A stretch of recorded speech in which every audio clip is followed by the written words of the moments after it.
بسم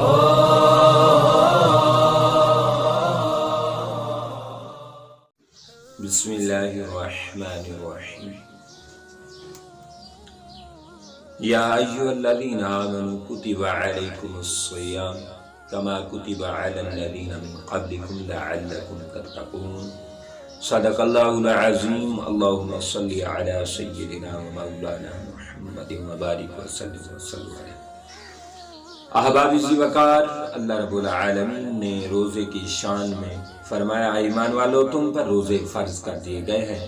جیسا کہ تم سے پہلے والے لوگوں پر فرض کیے گئے تھے تاکہ تم متقی بن سکو۔ اسی طرح آقا علیہ الصلوۃ والسلام کی حدیث پاک حضرت امام احمد بن حنبل میں، طبرانی میں حضرت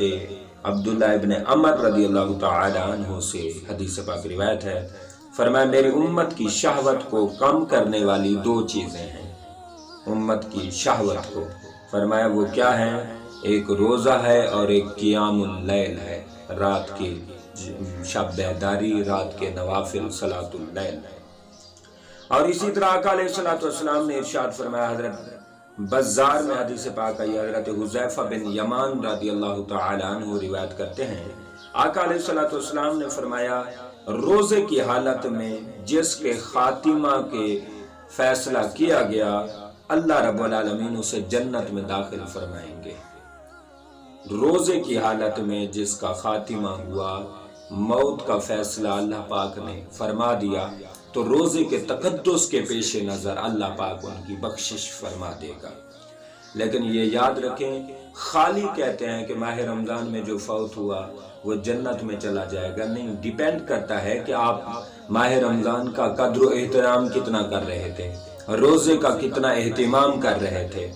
روزے کا کتنا انتظام کر رہے تھے۔ اگر روزے کی چاہت طلب تڑپ دل میں بہت زیادہ موجود تھی، چاہے آپ روزے رکھ رہے تھے یا بیماری کی وجہ سے نہیں رکھ رہے تھے، معمول تھا لیکن اب بیماری کی وجہ سے، بڑھاپے کی وجہ سے نہ رکھ سکے، لیکن حب ماہ رمضان کی بہت زیادہ تھی، تو ایسے لوگوں کے خاتمے پر ان کی بخشش کی جائے گی، ہر ایرے غیرے کی نہیں کی جائے گی۔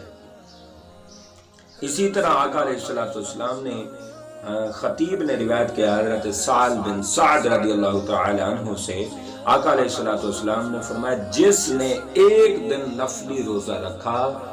اللہ اس کے ثواب میں جنت سے کم پر راضی نہیں ہوں گے، اللہ ان کے لیے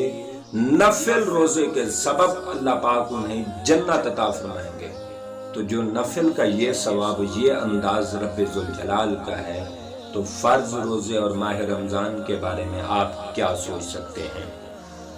اللہ اکبر کبیرہ۔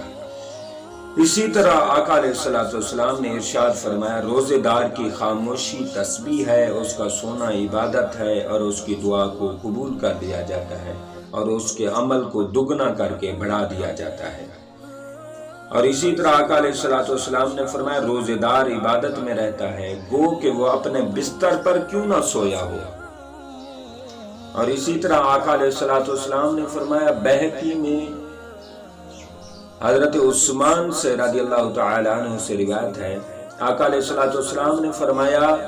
تم اپنے اوپر روزہ لازم کر لو کیونکہ یہ خالص عبادت ہے، خالص عبادت ہے۔ اور ایک روایت میں آقا علیہ الصلوۃ والسلام نے فرمایا تم اپنے اوپر روزہ لازم کر لو چونکہ روزے کی کوئی مثال ہی نہیں ہے، کوئی اس کا جواب ہی نہیں ہے۔ اور اسی طرح آقا علیہ الصلوۃ والسلام نے حضرت امام احمد بن حنبل میں روایت ہے، ترمذی میں بھی آئی ہے، ابن ماجہ میں، ابن حبان میں، حضرت زید بن خالد جوہنی رضی اللہ تعالی عنہ سے روایت ہے، آقا علیہ الصلوۃ والسلام نے فرمایا جس نے کسی روزے دار کو افطار کرایا اسی کے لیے اسی جیسا ثواب اللہ اپنے فضل و کرم سے عطا کرے گا، اور روزے دار کے ثواب سے کوئی کمی نہیں کی جائے گی۔ یہ کئی دفعہ احباب سوچتے ہیں کہ ہم ان کے کھانے سے کیوں روزہ افطار کریں، سارا دن ہم بھوک مرے ہیں، سارا دن ہم نے محنت کی ہے، مشقت کی ہے، اس کا ثواب تو وہ لے جائے گا، ہمیں کیا ملے گا؟ نہیں، آپ کو پورا ثواب ملے گا، اس کو جو ثواب افطاری کا ثواب ملے گا وہ اللہ اپنے فضل سے عطا کرے گا۔ اور اسی طرح آقا علیہ الصلوۃ والسلام کی حدیث پاک حضرت امام احمد بن حنبل میں یہ حدیث پاک روایت آئے، فرمایا موسم سرما کے روزے، سردی کے روزے یہ اللہ کی غنیمت ہے، اللہ کی غنیمت ہے اور اللہ کی خاص عطا اور لطف ہے۔ تو آج ماہ رمضان سردی کی طرف بڑھ رہا ہے، سردی کی طرف آ رہا ہے پاکستان میں، لہٰذا اب کوئی موسم اتنا گرم نہیں ہے کہ جتنی شیطان ہمیں ورگلائے، پھسلائے، گمراہ کرے، ہم روزے کی عظمت سے رہ جائیں۔ نہیں، موسم بالکل بہتر ہے، گرمی بالکل ابھی ابتدا ہے، ماہ رمضان کے بعد شاید گرمی کی شدت ہوگی۔ ماہ رمضان انشاءاللہ رب ذوالجلال ان ٹھنڈی ہواؤں سے روزے داروں کا استقبال فرمائیں گے۔ کبھی روزے کی غفلت نہ کریں، سستی نہ کریں، روزے کا خوب انتظام اہتمام فرمائیں۔